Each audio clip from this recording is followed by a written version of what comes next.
नमस्कार दोस्तों, रीवा की 8 विधानसभा सीटों में से एक सीट जीतकर कांग्रेस पार्टी को कोई फायदा हुआ हो या ना हुआ हो, लेकिन अभय मिश्रा को जरूर फायदा हुआ है। दोस्तों, सिमरिया विधानसभा सीट जीतकर अभय मिश्रा फूले नहीं समा रहे हैं। एक तो उनका कांग्रेस पार्टी में कद भी बढ़ गया है, दूसरा रीवा जिले में वो डिप्टी सीएम राजेंद्र शुक्ला के बाद सबसे चर्चित और फेमस चेहरे बन चुके हैं। जैसा कि माना जा रहा है, आगे आने वाले समय में अभय मिश्रा कुछ और भी तिकड़म लगा सकते हैं। अभय मिश्रा कहते हैं कि उनका अभी जो मुकाम है ना, वो बाकी है। आइए जानते हैं इस वीडियो के माध्यम से रीवा जिले के 8 विधानसभा सीटों का फुल एनालिसिस। दोस्तों, जैसा कि आप सभी को पता है, रीवा जिले के अंदर 8 विधानसभा सीटें हैं। मऊगंज को भी हम इसी में मिला रहे हैं। रीवा, सिरमौर, सिमरिया, गुड़, देवतालाब, मनगवा, मऊगंज और त्योंथर, इन 8 विधानसभा सीटों में से केवल एक सीट कांग्रेस पार्टी जीत पाई है, वो सिमरिया विधानसभा सीट, वो भी महज 634 वोटों से। 634 वोटों से यहां अभय मिश्रा ने बीजेपी के केपी त्रिपाठी को हराया। अंत तक वो डटे रहे, लड़ते रहे, कहते रहे कि यहां घपला होने वाला, ईवीएम लूटा जा रहा है, ईवीएम में कुछ हो भी सकता था। अगर ये इतना डट के मुकाबला नहीं करते तो हो ना हो ये सीट भी बीजेपी ले जाती। बाकी अन्य सीटों का तो नहीं कह सकते। इन सभी 8 विधानसभा सीटों में 3 सीटों को छोड़कर बीजेपी की लहर ने जिताया है। वहां से आप किसी भी उम्मीदवार को खड़े कर देते ना, वो भी चुनाव निकाल ले जाता बीजेपी से। 3 वो विधानसभा सीट हैं, एक रीवा जहां से राजेंद्र शुक्ला जी जीते अपने दम पर, सिमरिया जैसा कि आपने देखा अभय मिश्रा जी जीते, और एक त्योंथर विधानसभा सीट। त्योंथर विधानसभा सीट में लोगों को नहीं लग रहा था सिद्धार्थ तिवारी चुनाव निकाल पाएंगे, लेकिन बंदे में दम है। लास्ट का जो 15 दिन था ना, वो इस तरीके से उनके फेवर में लहर चली कि सिद्धार्थमय हो गया पूरा का पूरा त्योंथर विधानसभा सीट। इससे पहले वाले विधानसभा चुनाव में बीजेपी ने 8 विधानसभा सीटों पर कब्जा किया था, लेकिन 8 में से 7 सीट जीतकर अपना कब्जा बरकरार रखा, लेकिन एक सीट वो गंवा दिया। कहीं ना कहीं सिमरिया विधानसभा सीट में अभय मिश्रा ने जीतकर लाज रख ली, कांग्रेस पार्टी की नाक बचा ली। कहा जाता है कि अभय मिश्रा ने न केवल कांग्रेस पार्टी को सिमरिया विधानसभा सीट जीतकर दिया है, उन्होंने अपना भी नाम कमाया है रीवा जिले में। रीवा जिले के अंतर्गत देखा जाए तो अभय मिश्रा का काफी नाम हुआ, भले 634 वोट से ही जीते हों, लेकिन अभय मिश्रा एक शख्सियत बन चुके हैं। आज की डेट में वो अब उनका कद, उनका रुतबा जो है ना, वो अलग लेवल पर। इन्हीं सब चीजों की वजह से शायद कहीं ना कहीं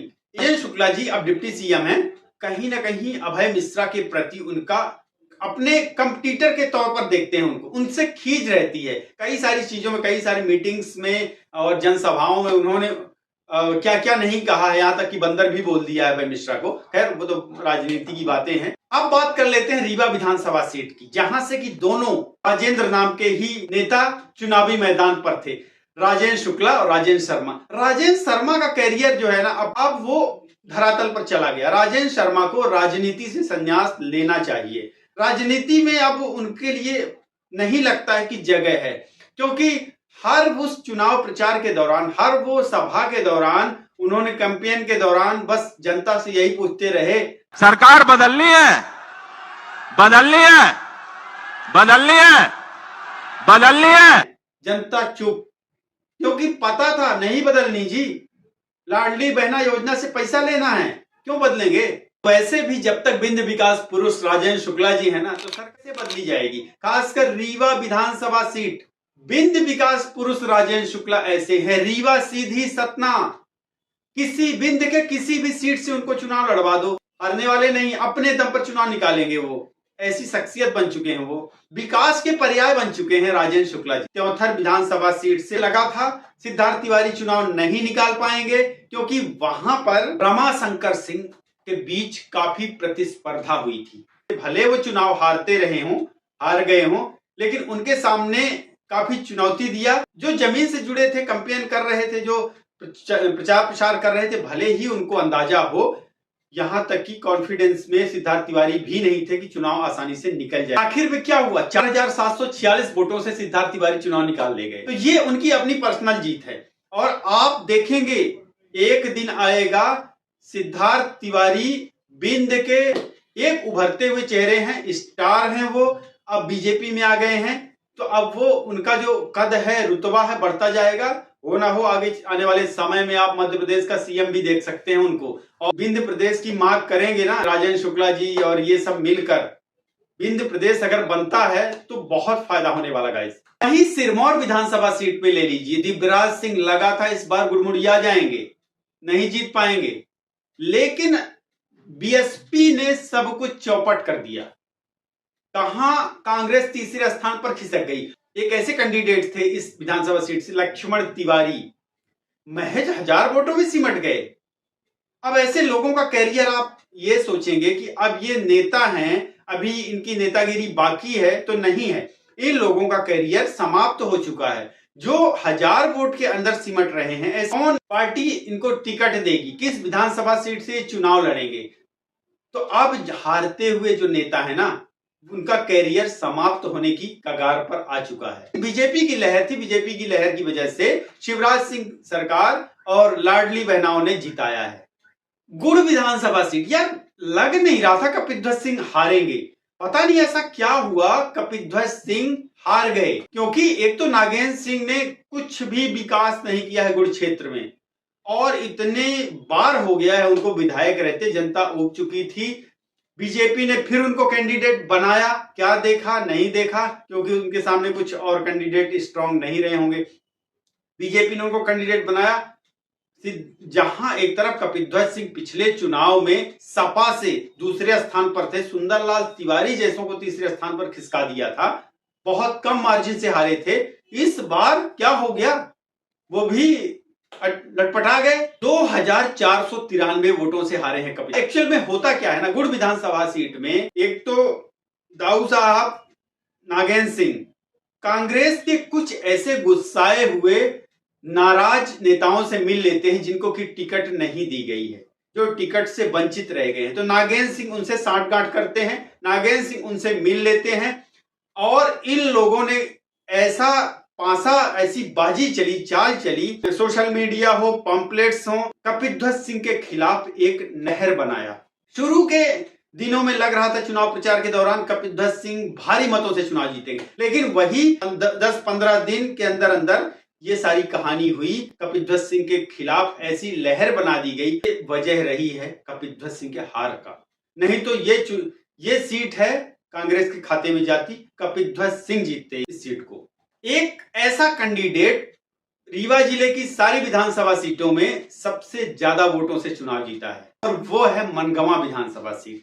46,842 वोटों से चुनाव जीतना मामूली बात नहीं होती है। नरेंद्र प्रजापति एक पहली बार के प्रत्याशी मनगवा विधानसभा सीट से, हालांकि प्रत्याशी भी चेंज कर दिया था बीजेपी ने, फिर भी चुनाव निकाल ले गए। इंजीनियर नरेंद्र प्रजापति काफी वोटों से चुनाव जीते, सारे ओबीसी के साथ साथ सामान्य वर्ग भी पढ़े लिखे के साथ में, कुछ बीजेपी का फैक्टर रहा, तो इसलिए इनका चुनाव निकालना आसान हो गया। जातिवाद वहां पे चली ही नहीं बिल्कुल भी, वहां एक तो बीजेपी फैक्टर और दूसरा फैक्टर एजुकेटेड पर्सन। मऊगंज में प्रदीप पटेल और सुखेंद्र सिंह बन्ना, प्रदीप पटेल यहां पर चुनाव निकाल लेते हैं। प्रदीप पटेल काफी सीनियर नेता है, काफी बड़े नेता है, उन्होंने ग्राउंड लेवल पर काम किया हुआ है, जन जन तक पहुंचे हुए नेता है मऊगंज में। देवतलाव सीट पूर्व विधानसभा अध्यक्ष गिरीश गौतम और उनके भतीजे पद्मेश गौतम। कैसे पार्टियों ने कैसे चाल चली है। चलो बीजेपी के तो कैंडिडेट थे ही गिरीश गौतम जी, पद्मेश गौतम को लाकर कांग्रेस पार्टी ने यहां गड़बड़ी की है। भला किसी भी परिवार के एक बड़े नेता जो कि विधानसभा अध्यक्ष रहे, गिरीश गौतम के सामने पद्मेश गौतम, किसी और को लाते आप अच्छे खासे नेता 24,386 वोटों से। इस तरीके से देखा जाए पूरा का पूरा रीवा का विधानसभा सीटें जो है ना, बीजेपी ने बहुत ही अच्छा गणित बिठाया, गणित लगाया। मैं कहूंगा त्योंथर विधानसभा सीट में हालांकि कोई और प्रत्याशी भी होता तो सीट निकालता, लेकिन सिद्धार्थ तिवारी को टिकट देके सिद्धार्थ तिवारी ने बीजेपी ज्वाइन करके अच्छा काम किया। सिद्धार्थ तिवारी ने बीजेपी में आए। इस तरीके से रीवा की 8 विधानसभा सीटों में कांग्रेस 1, बीजेपी 7, कांग्रेस पास या फेल।